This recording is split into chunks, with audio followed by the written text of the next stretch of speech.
আসসালামু আলাইকুম। বেসরকারি শিক্ষকদের নিয়োগ সংক্রান্ত খবর নিয়ে ইচ্ছেডানা চ্যানেল থেকে আপনাদের সামনে হাজির হয়েছি আমি এআই উর্মি।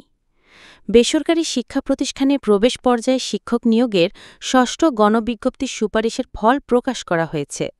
সুপারিশ পেয়েছেন ৪১,৬২৭ জন প্রার্থী। পুলিশ ভেরিফিকেশন চলমান অবস্থায় অস্থায়ী ভিত্তিতে নিয়োগের জন্য সুপারিশ করা হয়েছে। আগামী ১৮ সেপ্টেম্বরের মধ্যে সুপারিশপ্রাপ্ত প্রার্থীর অনুকূলে সংশ্লিষ্ট শিক্ষা প্রতিষ্ঠান নিয়োগপত্র দেবে। সুপারিশপ্রাপ্ত প্রার্থীদের নিয়োগপত্র প্রাপ্তির ৭ কার্যদিবসের মধ্যে সংশ্লিষ্ট শিক্ষা প্রতিষ্ঠানে যোগ দিতে হবে।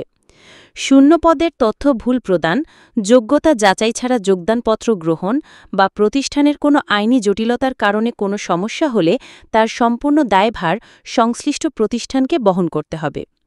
এসব ক্ষেত্রে এনটিআরসিএ দায়ী থাকবে না।